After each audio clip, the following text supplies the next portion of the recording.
Hey there, my name's Sebastian, and this is Talk That Pod, a podcast where I have conversations with some of the most interesting podcasters in the world. My guest today is Rob Kassees, a musician and podcast host of the 1001 Album Complaints podcast. At its core, it's a music history podcast that focuses on analyzing classic albums and revealing the backstories of how they were made. If you've ever wanted to impress anyone with your depth of musical knowledge, this might be the podcast for you. I'm going to ask Rob about his podcast, how he's grown and promoted the show, what tools he's found most useful for marketing, and how he feels podcasts fit into today's society. Rob, welcome to the show.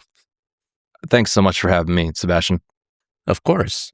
Okay, so let's get into it. Your show is billed as classic albums, full backstories told by musicians who love to nitpick the details.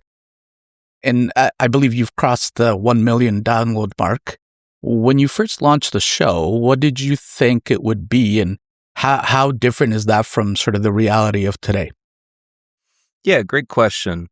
When we started, it's a bit of two sides of a coin. On the one hand, our number one goal was to connect with old friends about the thing that we all formed our friendships around initially, which was music. We're all musicians. We all grew up together, and now we're middle-aged. We have families, we have careers, and we're spread apart geographically. So this started as a pandemic project where we just wanted to rekindle some of that friendship and also the thing that we most enjoyed talking about, which was music. But in addition to that, I did think hard about the longevity potential of the idea. And so before we recorded episode number 1, we went back and forth a little bit on our text chain about how to come up with a sustainable idea. And frankly, it's my personality type to approach things like this and say, yeah, I know it's going to be fun, but I don't really want to put my full brain and heart into it unless I know it's going to go for like at least 100 episodes. So I did have it in my mind. And the reason I like things to go on a little longer is specifically because I wanted to have a chance to evolve it and make it better and make it good and really make it something that I could be proud of. Yeah, so the podcast is anchored to the 1001 Albums You Must Hear Before You Die book. How is your own experience writing and recording music sort of influenced the way you deconstruct the production and history of some of the albums that you talk about?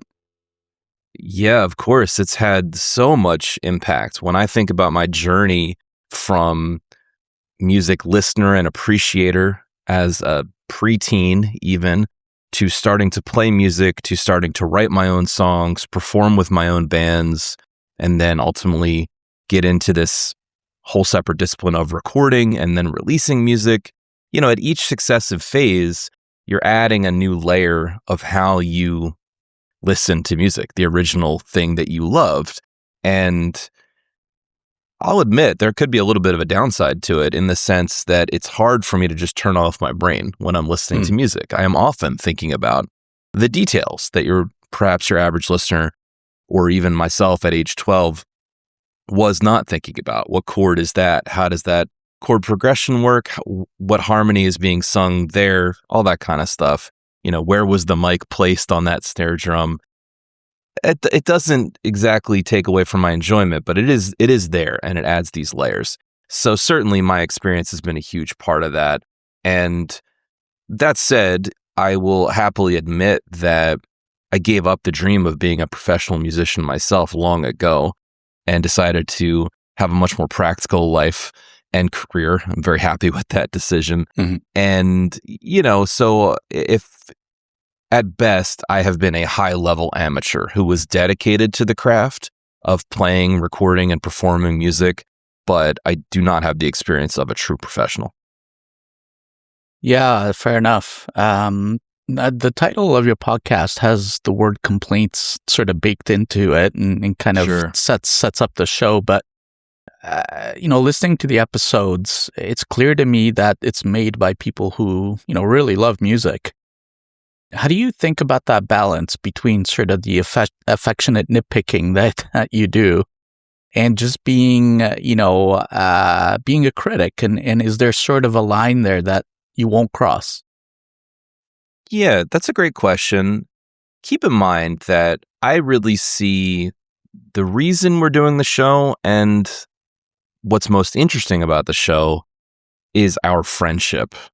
These are a group of guys who have been friends and hanging out consistently and talking about music and playing music together consistently for 30 years in some cases.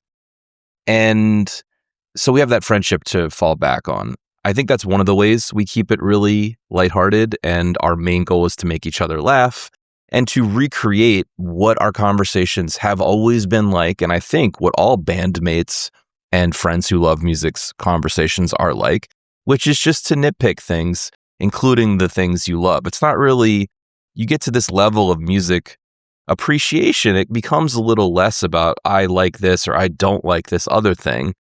It becomes more about the analysis and the laughing about little goofy decisions. And so that's where this all comes from. That's the origin story, right? Is that we would have these conversations at the bar or in the van ride to the next gig after, while we're on tour, radio, any song comes on the radio and you just start talking about it. You go, oh, what about those guys in Sympathy for the Devil who just have, Keith Richards has to be back there going, woo, woo. And that lasts for like 7 minutes. That must have been hard. That's right.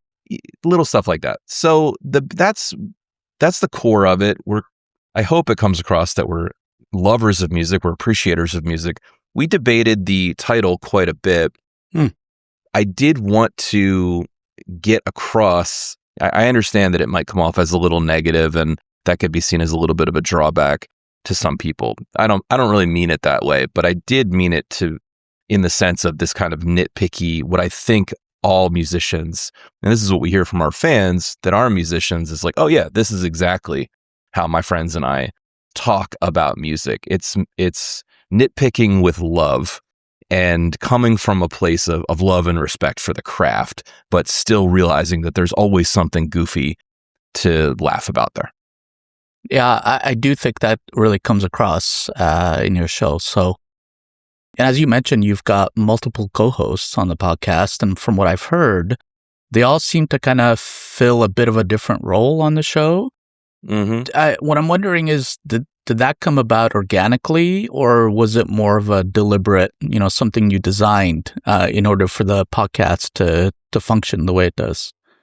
More or less organically, because what you hear on the tape is my friends' actual personalities, and they play out. I think if you have listened to enough of us talk, you start to have the sense that you know us.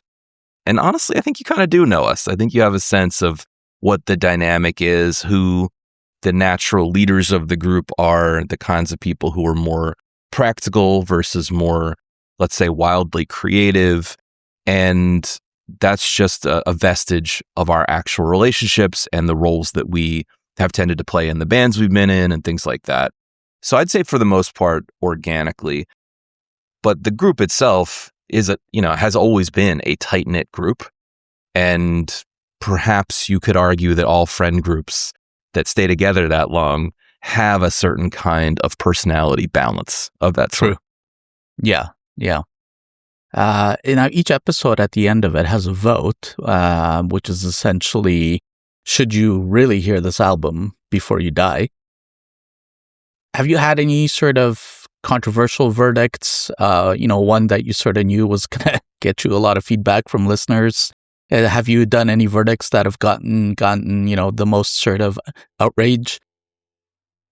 Yeah, great question. So the list itself was written by a UK-based critic, and I think it's fair to say, and we comment on this on the show often, that it is fairly UK-centric in its worldview of what music is most important here. And you may be able to tell from my accent, but I and all my friends are American. We grew up in America. We have a more American-centric worldview of music, naturally, right? And so the answer to your question is going to be some of the UK stuff that we don't have any nostalgia or really context for. the one that comes to mind is The Prodigy, which is just not a band. It was very early in our episode run, so I think earlier in our show, we did a significantly poorer job of balancing criticism and jokes with storytelling and getting inside the mind of the artist. So take that with a grain of salt. That's something that we've really worked hard to evolve and give a little more of a balanced take, or at least to have some sympathy for where the artist is coming from, right? Which I think helps with appreciation. So The Prodigy is one that comes up a lot as something that UK listeners will just say, you Yanks do not understand. And I guess they're right. I haven't revisited it since we talked about it, but it'll be things of that ilk. That said, I think in general, the verdict of the show, I think most of our listeners would tend to agree that we get it right. I don't think there's a ton of controversy in the votes themselves. What I do end up hearing, and what I find somewhat ironic, it's the nature of the format of the show and the fact that we goof on things. I hear people, I think, wrongly commenting on our episodes that we don't like something that I know that I actually do like and attempted to express my appreciation for. So it's a little, if we get that kind of feedback, it tends to be a little more about the errant comments that we make during the show, not properly appreciating Oasis or somebody like that, even though we agreed that listening to them, they're an important band and they should be listened to, that sort of thing. Now, the albums in the book, from what I understand, when you're picking them, you're sort of picking them randomly, which means that sometimes you'll land which probably means that sometimes you land on something you love and sometimes on something you don't love so much. Sure does. What do you find has sort of produced a better episode? The ones that you're, head over heels over, or, covering an album that, you can't really jive with? Great question. I don't think there's an easy answer to it, because I think the variety is what I personally appreciate as a listener. And that is why randomness, if you will, was always built in to the concept of the show. We wanted to bounce between those things. I will tell you, though, that we have somewhat purposefully avoided obviously great records that we all agree are great. Mm-hmm. And we tend to save those for our milestone episodes. I think that is fun. I mean, I certainly enjoy listening, and I certainly enjoy taping those episodes and talking about Ziggy Stardust or Pink Floyd's The Wall or something, or Abbey Road. But nothing there is super surprising. And, they're fun to dive into. I always learn something. So they're sort of fun on that level. On the other hand, stuff that, if I had to pick my favorite type of episode, and after I describe it to you, you're going to understand why it's very difficult to manufacture this. It is the episode where I have either low or no expectations about something, and it completely blows me away, and I love it. That's interesting. And when that's the energy in the room, that is really exciting. And I will tell you, it's a little bit rare, both because I've heard a lot of stuff in my life, and stuff doesn't always age well. But when that happens and there's some level of agreement about that topic, those are really exciting. It feels like we're discovering things together again, like we did when we were teenagers. That's great. So, given what you just said there, would you say there's maybe like one or two non-obvious album episodes that you wish every new listener to the show would start with, that sort of captures most accurately what the show is all about? Yeah, absolutely. Two jump to mind, but let me just start by saying I think starting not at the beginning is a better bet, because the show did evolve. We became more consistent about our formatting. We got better at storytelling, all these kinds of things. So in my mind, those very early episodes are they have value, but they're only interesting to me after you have gotten to know us a little bit. And the other thing that I've noticed is that people will tend to look for their personal favorite album as a first pick, which is not always a great choice, because they might easily be turned off by us goofing on it, which we do at the beginning of every episode. But to answer your question, two episodes come to mind that represent two different archetypes. One is The Doors' self-titled debut. And that represents the archetype of what I just told you my favorite was, which was we had all heard The Doors before. Who hasn't heard The Doors, of course? And in my mind going in, I was kind of over it. I thought of them as a gateway band that you moved beyond. But as I dove into both the story and the record, and my friends felt the same, we were blown away by how impressive it was. And I think you can hear and feel that energy in the room. And we talk about why it's much better than we thought it was going to be. And I just thought that was a really great episode with amazing energy, a really fun, cool, interesting backstory, lots of laughs, but also this element of discovery. The other one that jumps out to me, and it's a general comment, but I'll give a specific recommendation. The specific recommendation is Digital Underground Sex Packets.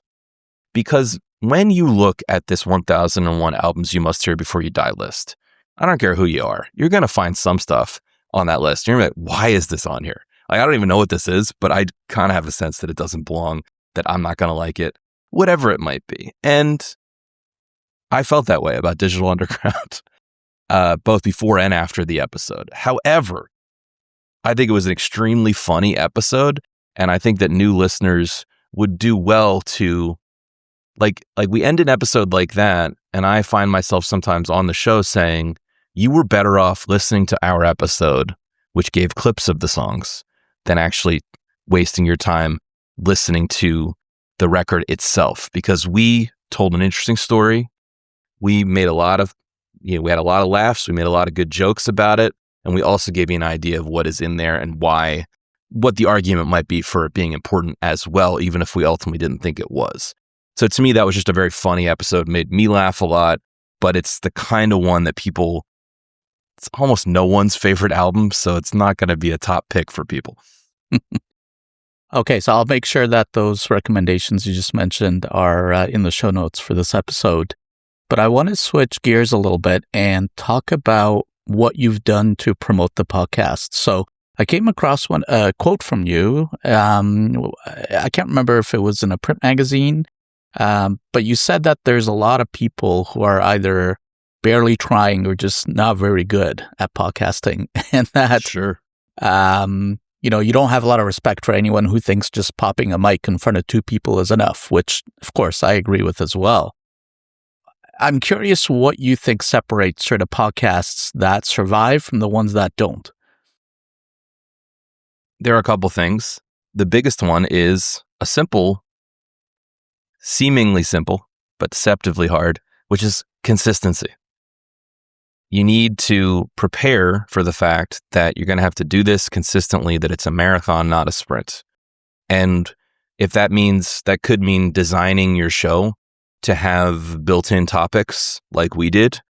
We knew when we started the show that we had 1,001 weeks minimum of content ready to go. We didn't have to think too hard about what the topic of the next week was, Things like that can be really helpful, and understanding that it is a long process. The second piece is what I mentioned close to the top of the episode, which is willingness to change and evolve. So in my day job, I work in software.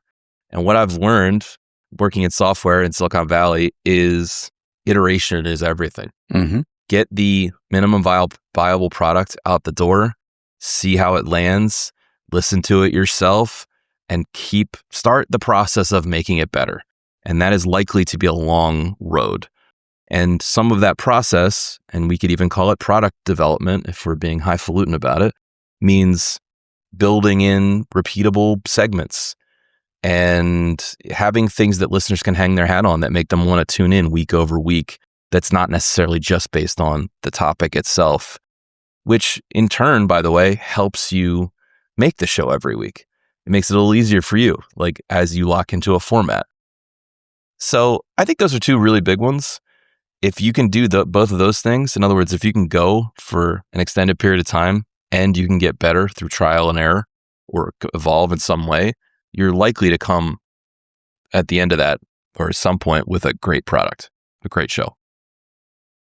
Looking back over the whole arc of your show, you mentioned that it was sort of a product of the pandemic. Are there any sort of turning points or kind of inflection points that that really moved the needle for you in terms of the audience that you started to grow? Yeah, great question. So I alluded to it, but the first turning point was when we decided it was good enough to tell anyone about, which took a little while. I knew that what we were doing wasn't that special, and I wanted time to develop it in some of the ways I suggested. And so I didn't do any marketing or really social media for almost a year while I felt like we were figuring out what the show could be. So that as soon as I started promoting it in any way, shape, or form, of course, that made it, we got an inflection point there in terms of the listeners. Mm-hmm. The other one that jumps to mind was, and it took me a little while to realize this, but about 2 years ago, we really started leaning into the community angle on Patreon. Mm-hmm. And a lot of people think of Patreon as a site where creators and creatives can basically launch a subscription service and get paid for their work. And it is that. And it's great for that, right? And I recommend people support creators and people who make things generally. But we've also been able to use it just to build a free, completely free community there where we like to say, continue the conversation. People listen to us, friends talking about music, and in their heads, they're either yelling at their speakers or they're wanting to contribute. Giving them a venue to contribute via a community comment thread on every single episode, I think has been really great in cultivating this community. And so I guess the realization there to get to that point was people would be writing into us and telling us, hey, this reminds me of me and my friends, or I wish I had friends like this, or I used to have friends like this, or, it's so cool to hear you guys talk. And here's this other thing that you missed, or this other factoid, or this other personal experience I had. So now the strategy, if it is a strategy, is just to lean into that, because I think that's really cool that people want to contribute. I always learn from our commenters and our people who email in. They always give us really cool tidbits. Man, someone wrote in with the best extra anecdote the other day, which was about Tom Petty and the Heartbreakers recording hand claps for the original Lynn drum, just randomly, for one of the first and most influential drum machines ever, happens to have Tom Petty and the Heartbreakers, the band, hand clapping on it, which in turn means that hand clap then made its way into so many recordings throughout the 80s and 90s, and like Prince, it's on When Doves Cry, for instance. And so effectively, Tom Petty's hand claps are on all these recordings. Anyway, it was just a cool anecdote. We didn't catch it in our history of Tom Petty. So the answer is, as soon as we realized that what we actually were building was a community, that really helped us speed the process to get to enlarge that community and bring more people in. Yeah, it sounds like communities played a really big role for you. I've noticed also your episode titles, almost all of them have, famous artists' name in them, obviously. So I'm wondering how you think about that and how much of your audience acquisition you think you can attribute to, that sort of natural search traffic of people looking up, Billy Joel or Public Enemy or the Beatles or, insert famous musical act name here. Yep. It's an excellent question and something I care a lot about. And I'll admit that at the start, I wasn't really thinking that would be such a helpful thing for us. And in fact, if used incorrectly, it could be a harmful thing, because searchability is great if that person is actually trying to listen to the backstory of Abbey Road, not Abbey Road itself. Right. And so there is potential for confusion there as well. So the short answer is yes, that is helping us. And I have dove into the analytics and attempted to experiment with how those titles should be to find a balance between this, yes, this does come up, but only when you are actually looking for the thing that we are serving and making it clear what that thing is. And I think that's a really particularly salient point too, when you think about apps like Spotify that mix that content together, right? You perform a search in Spotify, and not only do you have, music tracks and albums coming up, but you've got podcasts as well, right? Now, The way they display those search results certainly is categorized in some way. But, the average person could very easily click into a podcast thinking, this is the track I'm trying to listen to, or the album, or the artist. Yeah. And I'm sure that does happen all the time. And if I was to give advice to folks out there trying to grow their podcast, pay attention to this. Because what I realized, I did think about this, and I am kind of a numbers-driven person. And when I looked at our analytics relatively early on, as soon as we started getting a few real listeners, I said, well, what platform are they listening on? Well, and Spotify was the dominant platform, even though I, at that time, was not personally listening to podcasts on Spotify, because that's still a relatively new thing. I listen to music on Spotify, right? And I was like, okay, well, that makes sense because we're a music-based podcast. Great. I'm going to lean into that. And the other reason that it's worth leaning into is because, as you mentioned, Spotify, for all their ills, and I have complaints about them as well, but they have invested a lot of energy and time into discoverability. Mm-hmm. And the other platform that's done that is YouTube, I would say. Those are really the two that have done it well, and you can users can kind of count on that you're going to get recommendations, right? And recommendations are really just free advertising. So dive into what that looks like for your show and how you can make that work for you. And in that sense, pledge allegiance. I didn't literally pledge allegiance, but decide on a platform and try to optimize for that. Make it your life a little bit easier, even though 30% of people still listen to our show through Apple Podcasts, which is great, more power to them. But Apple Podcasts doesn't really have that same level of analytics in the back end for me to look at and understand. B, they don't really do the recommendation thing nearly as much or as well as Spotify or YouTube. So I tend to focus my attention on those platforms where I can get something back out of it. That makes sense. I know you've also done some guest appearances on other podcasts, and I'm wondering what you've learned from being a guest that sort of actually winds up converting new listeners back to your own show. Great question. I will tell you this. A lot of the advice you will find out there about promoting your show is to go on other shows. Makes sense. Some captive audience already interested in podcasts. They hear your voice. They're going to go somewhere else. They're going to hear your voice. That said, the analytics trails aren't that amazing for really understanding how that has affected our listenership. But I want to tell you that I don't really overthink it, other than to come prepared and to be myself and to sound intelligent as best I can about the thing that our show does, which is music and podcasting. So yeah, I think there's only so much you can do, but to be a good guest, I think you have to bring energy, you have to bring some level of preparation, and maybe this isn't maybe it's obvious, maybe it's overlooked, but you have to work on your ability to talk and broadcast and public speak. And little things can really hamstring your ability to sound confident and sound intelligent and sound insightful, including filler words and qualifying words and all kinds of little things. And that's part of what I've worked on and my team has worked on as we've done the show, but it's also a very helpful skill in regular life too, if you want to communicate more clearly. I am learning all of this as a first-time podcaster. The first time I went to edit my first podcast, I could not believe the amount of verbal tics that I have and that anybody has. Trying to fill in the spaces of silence with ums and ahs and all kinds of other, verbal sort of filler words.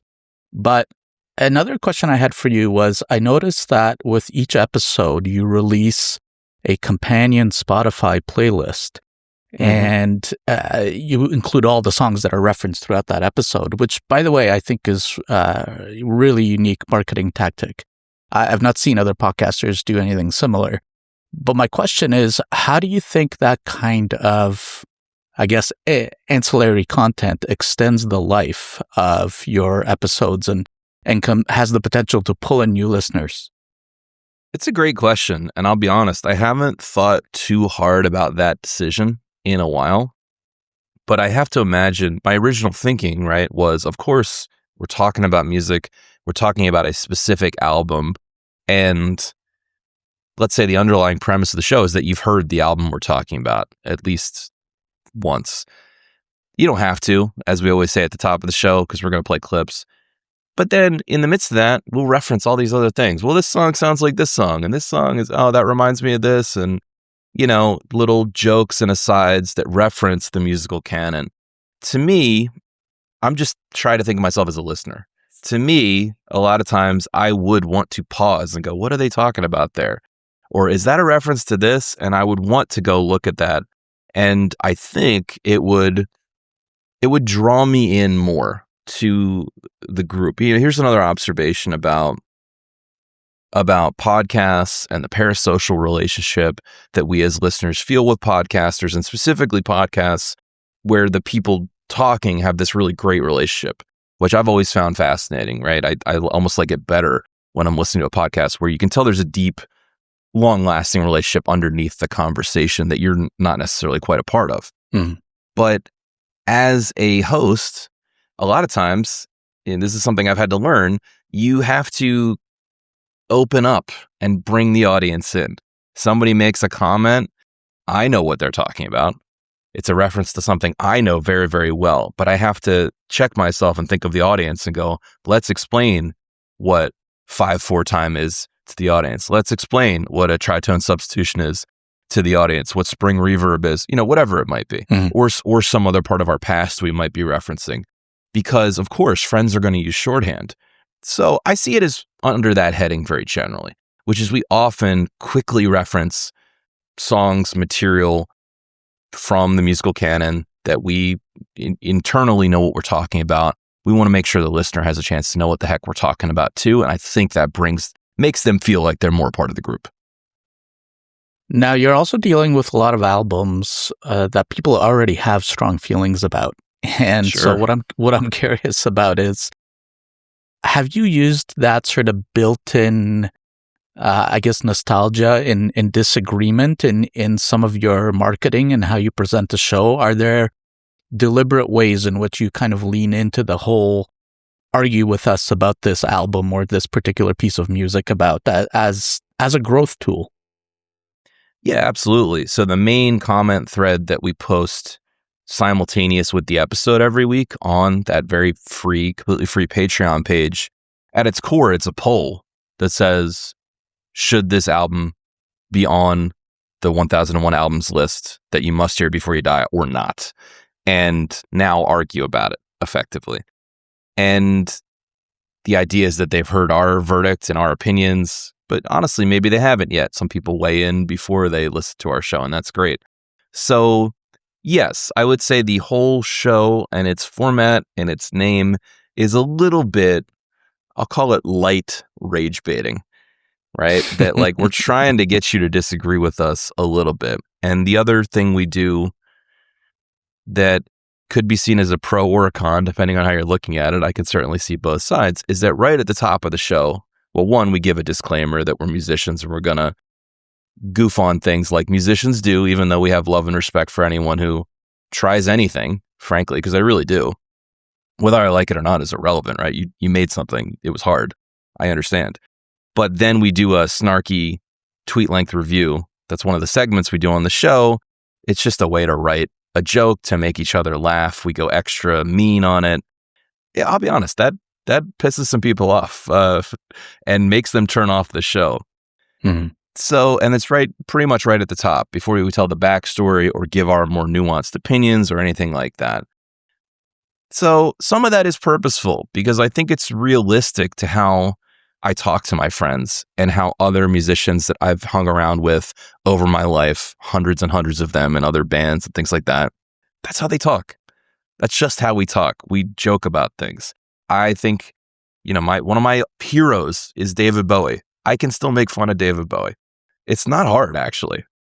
So maybe I'm going off on a little tangent here, but I think one of the things the show is attempting to puncture, or an underlying worldview of the show that I have, is stop taking yourself so seriously.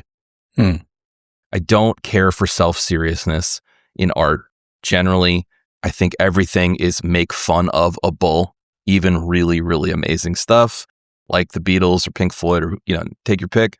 And ultimately art is subjective anyway. So yes, as best as I can, I don't want to make people viscerally angry at me. Of course, I'm a pretty nice guy. And honestly, I think if anything, doing the show these 5 years has softened me up to hearing new music and has made me more sympathetic to a wider variety of music. Especially you hear these backstories and you understand better where these people were coming from and what they were trying to achieve, and whether they achieved it or not is subjective. But, it's softened me up over time to a certain extent.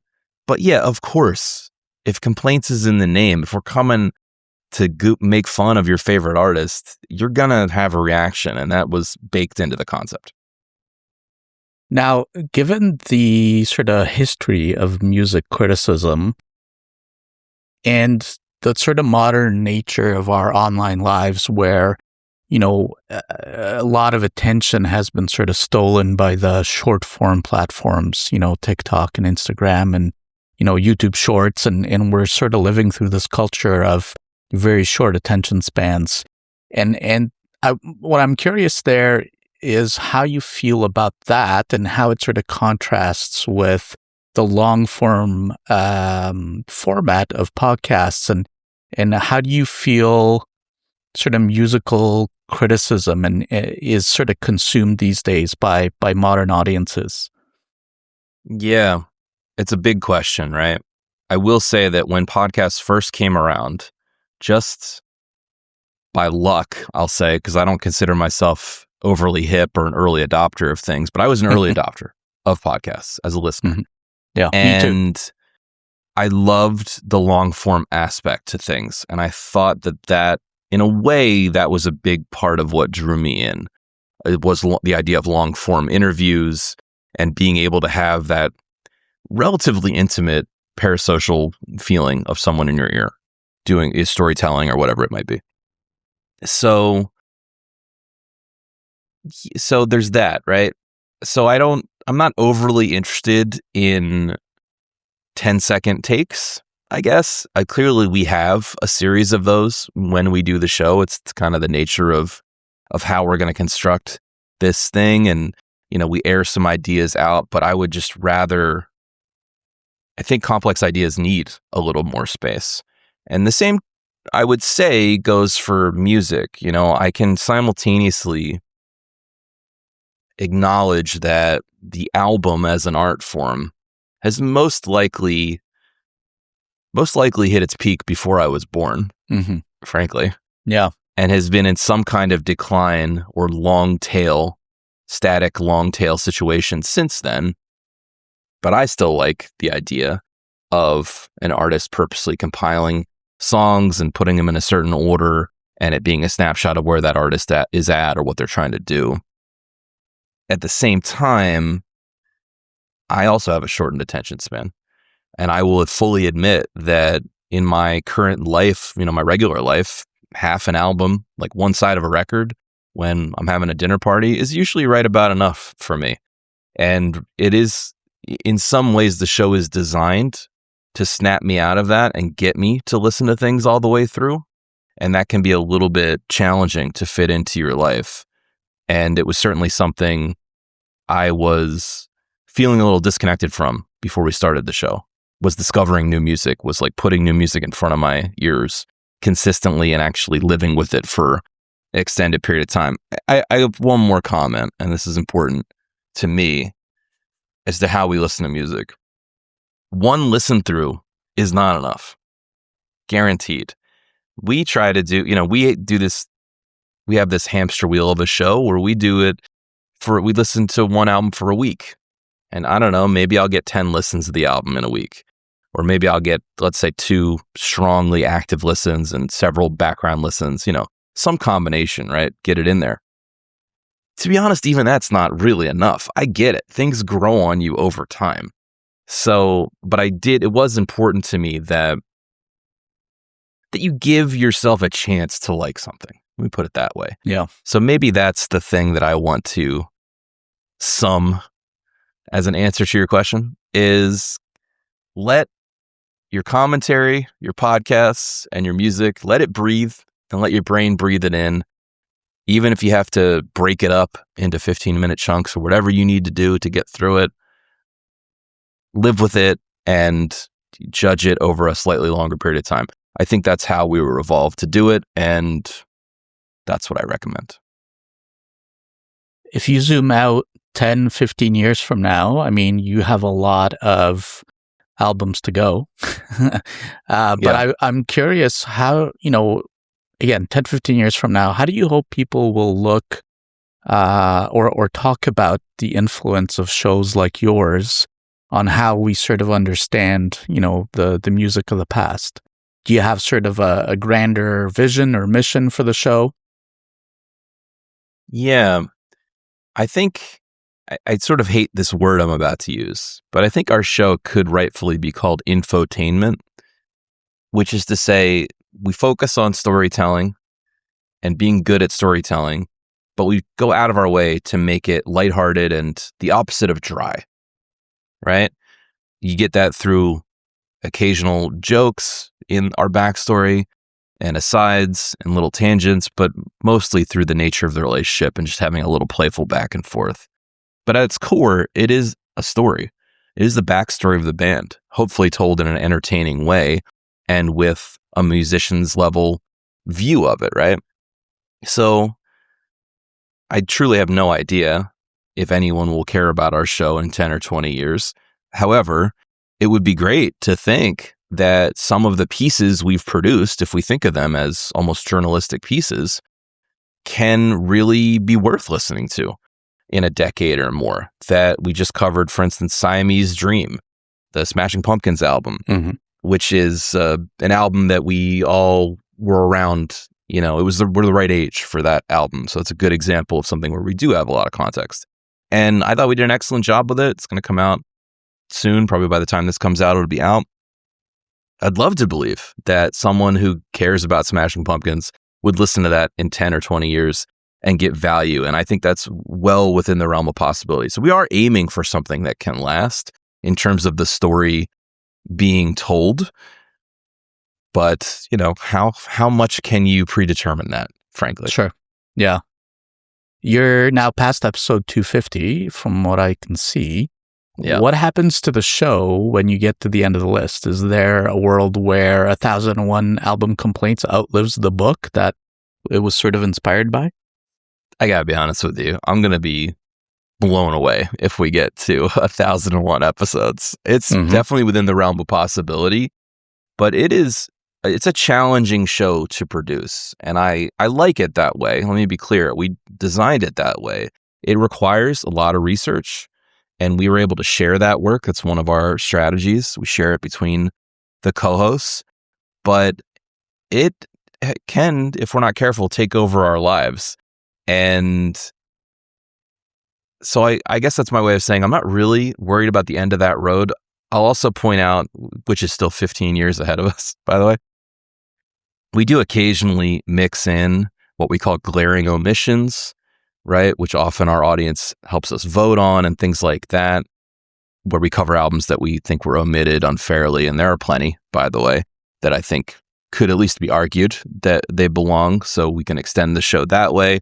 And furthermore, you may or may not know, but this book, 1001 Album Complaints, this book, which is called 1001 Albums You Must Hear Before You Die, has multiple editions. Oh, I didn't know that. So even though it was originally published in the 90s, they have revised it. So I think like the real number of albums that have ever been in it is approaching 1,100. And I believe a new edition is coming out this year. You got your work cut out for you. Indeed, we do. Indeed, we do. And by the way, it's one of these weird things where I have a paper copy of the book, but there's no single great online resource that actually tells you what is in the current edition of the book. Like, it doesn't seem like anyone's really keeping up with it. There are these different copies of it, and every once in a while stuff gets dropped, stuff gets added. We try our best to stay up with that, obviously, but I know that we've done episodes on albums that I believe in the latest edition of the book are no longer in the book, for instance. What are 3 podcasts you'd recommend to anyone? Yeah. I'm not sure about anyone, but I'll tell you things that I really like. I keep up with a show called Freakonomics. I quite like it. It is, let's call it an NPR style show, a storytelling show about, they tell stories about everyday life and different things from an economic kind of perspective, like the economics of the NFL. What is the NFL as a business? How does it work? How does it function? Things like that, but also societal stuff. And it is based on a series of books that I read and enjoyed years ago.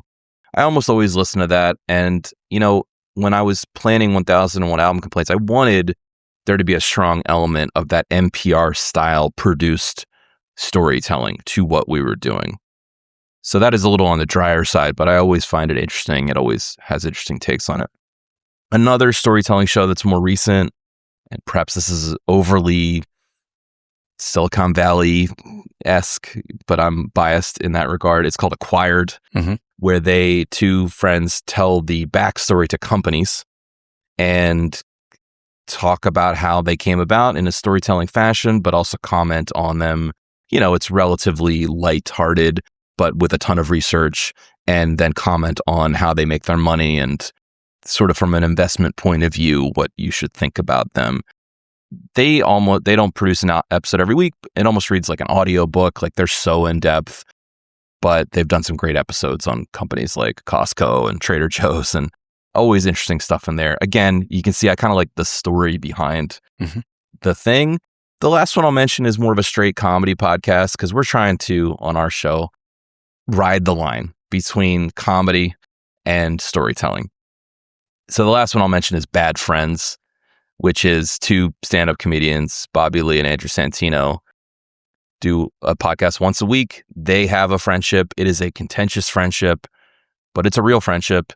And I think, in my mind, they're better than almost any other two comedians with two microphones, because I can feel them pedaling the bike while they're doing the show, in terms of the improv games they're playing with each other and keeping it interesting and keeping it fun, but also that beneath it, there is this complicated personal relationship.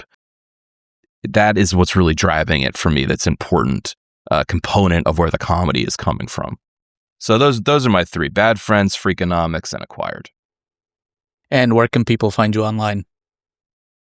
Oh man, I'm everywhere. Well, 1001albumcomplaints.com has all the links. We're on Instagram. We're, of course, on YouTube.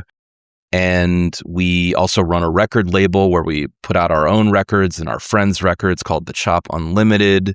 And, of course, if you want to listen to the show, I recommend listening to it on Spotify, but really any podcast player. You can find it. You can listen. You can enjoy. Rob, it's been awesome speaking with you today. Thanks for coming on the show. Thanks so much for having me. It was a lot of fun. All right. Thanks for listening to this episode of Talk That Pod. Make sure to follow us on all the social places. Just search for Talk That Pod. And if you're not subscribed yet, this podcast is also available on YouTube at Talk That Pod Show. Also, if you liked what you heard, tell your friends about it. And if you really liked it, give us a follow or subscribe on your favorite podcast app. And if you're a podcaster who wants to come on the show, go to talkthatpod.net and submit a request. Finding great podcasts is hard. That's why you should also check out Find That Pod. It's a podcast recommendation newsletter I write every week, bringing you 5 amazing new podcasts you should listen to. Subscribe today at findthatpod.com. Thanks for listening, and I'll catch you in the next one.